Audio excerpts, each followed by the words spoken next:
Bueno, bienvenidos y bienvenidas a una nueva clase de introducción a la filosofía. Esta es la clase 8 y vamos a estar hablando de Nietzsche. Al igual que la clase anterior, les voy a estar transmitiendo unas diapositivas desde la compu y les voy a estar hablando desde el celular, así que probablemente esté mirando de ratitos al costado porque para poder pasar la diapositiva las tengo acá al lado en la compu.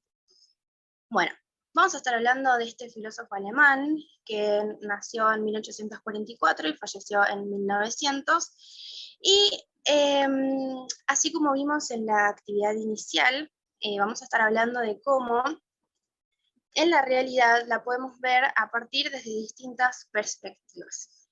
Y vamos a ir de lleno a la idea central de este autor, porque como verán luego en la bibliografía que les vamos a dejar, él ya apenas empieza el texto, ya nos deja su frase, una de sus frases más importantes y una de sus ideas más importantes. Entonces, vamos a ir directo a ella. Ahí está. Lo que nos dice este filósofo es que con la realidad lo que sucede es que es un grupo de fenómenos seleccionados y resumidos por un ser que interpreta. Esta palabra la vamos a tener muy en cuenta a lo largo de todo el recorrido, esto de interpretación, y porque es una palabra central y vamos a ver bien a qué refiere, qué nos está queriendo decir con esto. Primero, para poder comprenderlo bien, para que digamos, sí, para que lo podamos comprender en su profundidad, vamos a retomar a Kant, que fue un filósofo que vimos hace un par de clases atrás. Para Kant, el conocimiento humano se encuentra limitado y condicionado a la capacidad de conocer de la humanidad. Si recuerdan, lo que este filósofo nos decía es que nosotros no podemos acceder a conocer a los hechos en sí y a la realidad en sí misma, porque esto se encuentra condicionado, yo le agrego la palabra contaminado, por cuestiones ideológicas, políticas, culturales, históricas, y una gran cantidad de etcétera, porque vamos a introducir un montón de categorías, por ejemplo, de género, de clase, después de ver a Marx. Y entonces lo que este autor nos dice es que hay cosas que no se exceden y él lo que propone es un renunciamiento. Esto es, como seres humanos estamos condicionados por todas estas cuestiones, por lo tanto no podemos acceder a la realidad en sí misma y lo que hago es renunciar a conocer esa verdad absoluta. Pero a partir de Nietzsche, lo que él nos dice es que en realidad no hay hechos, es decir, no hay una realidad en sí misma para la cual yo no puedo acceder, sino que en realidad directamente esos hechos no existen y lo que hay son solo interpretaciones. No es que yo estoy, que además sí, que estamos condicionados, estamos, como yo le digo, contaminados por todas esas cuestiones, pero a su vez no hay una interpretación verdadera o real del hecho en sí, sino que el hecho no existe. Entonces, me hago esta pregunta y los invito y las invito a que nos hagamos esta pregunta. ¿Es posible renunciar? ¿Es posible renunciar a algo que en realidad no existe? A partir de Nietzsche vemos que los hechos no existen, que solamente hay interpretaciones. Entonces, ¿es posible hacer algo más que un renunciamiento? Con esta idea de Nietzsche tratamos de como dar una vuelta de tuerca más y, digamos, hacer una reflexión un poco más profunda. Si el hecho no existe, si las cosas en sí no existen, entonces ¿para qué renunciar? Habría que ver qué otra cosa podemos hacer o qué es quizás más pertinente hacer si el hecho en sí no existe, a partir de Nietzsche. Entonces, para poder seguir este análisis, vamos a servirnos de los aportes de un autor que en realidad es un teórico de la comunicación, es decir, está un poco alejado por ahí de específicamente de nuestras disciplinas, pero vamos a ver que nos va a servir mucho en sus aportes. Es, bueno, Jesús Martín Barbero, como ven acá, nacido en 1937 y falleció este año por COVID. Y nos vamos a servir específicamente de un texto que se los vamos a dejar en la plataforma para que después lo lean. Y uno de sus aportes nos va a servir para ver, para profundizar un poco más esta reflexión. Este autor lo que nos dice, además nos va a servir porque este autor específicamente se centra en el modo de concebir la realidad latinoamericana. Entonces, este autor, dentro de su disciplina, dentro de su área, fue bastante disruptivo, porque en su momento, creo que fue en el 60 o en el 70, si mal no recuerdo, postuló un texto en el que él corría el foco de análisis dentro de las cuestiones de comunicación, y en vez de reflexionar y analizar en la información que se difundía, en quién la difundía o en cómo se la difundía, él se centró en quién la recibe y en cómo la recibe. Por eso es que fue disruptivo, porque corrió el foco de análisis. Y quizás en este momento están diciendo, bueno, ¿y esto qué tiene que ver con lo que estamos viendo? Pero ahora vamos a ver que tiene mucho sentido y mucha lógica con todo lo que venimos desarrollando. Este autor lo que nos dice es que no importa, o sea, importa, pero no importa, no deberíamos tener el foco de atención en qué es lo que se informa, quién lo informa, dónde se informa y cómo se informa, porque independientemente de la información que tengamos, ya la vamos a ver, la vamos a percibir de una determinada manera, porque lo dependiente es la concepción misma de la ciencia. Es decir, como dice ahí en la foto, no sos vos, es tu marco teórico. Todo lo que nosotros percibamos, todo lo que nos rodea, siempre va a estar, como decía, contaminado por todas nuestras cuestiones económicas, políticas, culturales, históricas, ideológicas, etc. Entonces, les voy a leer un ejemplo para que lo podamos evidenciar un poco mejor. Lo primero que les voy a hacer con respecto a este ejemplo es una aclaración que es importante. Es sacado de un posteo se llama La Batalla Cultural, y al estar, bueno, dentro de las redes sociales tiene por ahí un vocabulario que es un poco no tan académico, pero el ejemplo tiene una gran capacidad de representar estas ideas que estamos trabajando. Entonces es pertinente tomarlo pese a su vocabulario.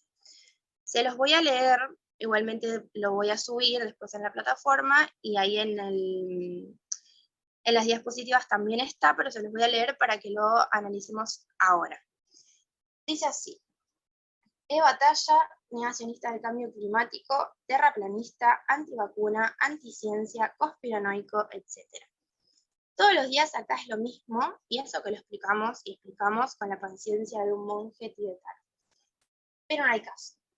Cada vez que intentamos alertar de que en la súbita narrativa ecologista hay tongo, y aclaro por si llega a ser que alguien no sabe a qué refiere esta palabra, significa hay trampa. Dice: cada vez que intentamos alertar de que en la súbita narrativa ecologista hay tongo, vienen algunos a querer cerrar el debate con esos epítetos aprendidos de los medios dominantes, desde TN hasta C5N, pasando por todo el arco. ¿Y por qué? ¿Por qué nadie quiere argumentar para ver que cuando todos los medios unifican su discurso y bombardean con la misma información es porque hay tongo? Porque el calentamiento global es la nueva pandemia. Esto es, una nueva religión que no admite cuestionamientos, no permite el debate de las cosas y ubica a los que se atreven a debatir en el lugar del hereje. O uno compra el relato completo como en un paquete cerrado, o es un negacionista y debe ser acallado violentamente. Y así nos meten el perro. Nadie frena un segundo en esta vorágine. La narrativa del cambio climático es toda cierta o es toda falsa. Razón por la que decir lo obvio ululante se volvió peligroso. La obviedad es la siguiente: si hay un calentamiento global y lo está causando el hombre, que es lo que discuten a los gritos entre los extremos hegemónicos, ese fenómeno lo está ocasionando los países desarrollados, y entre ellos China más que nadie. La Argentina emite el 0,4% y cada vez menos porque está en un proceso de desindustrialización del CO2 a nivel global, es decir, nada en absoluto. Y entonces la obviedad ululante, más allá del calentamiento sí o el calentamiento no, es que nosotros no tenemos nada que ver con eso. Tenga quien tenga la razón sobre la cosa nos es ajena, pero nos las están instalando como propia. ¿Y para qué? para que cuando el globalismo venga y nos imponga el comer pasto y el andar en taparrabos, no nos retobemos. Para salvar el planeta, está bien, diremos.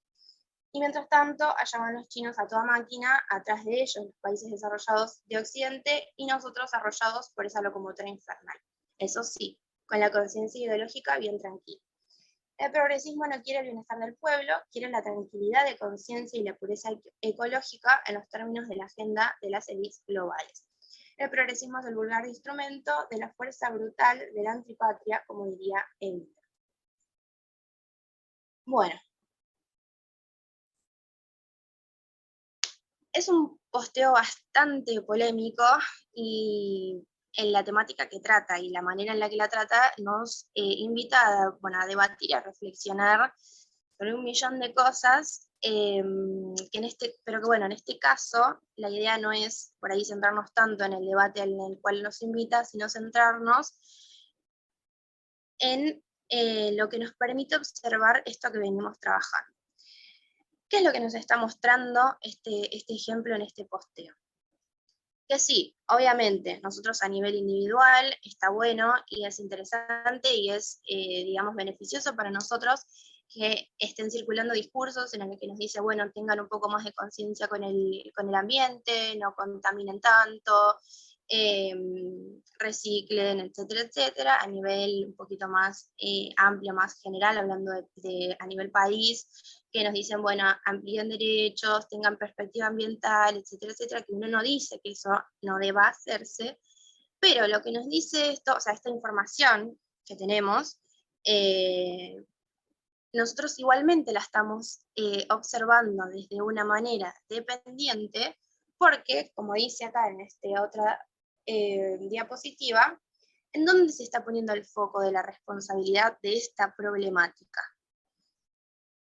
Porque los discursos que por ahí más circulan tienen que ver con esto que les venía diciendo, de a nivel individual o a nivel país, nuestro país, pero ¿por qué no se discute, por qué no se cuestiona y por qué no se le exige lo mismo a países más desarrollados, que quizás son quienes más contaminan?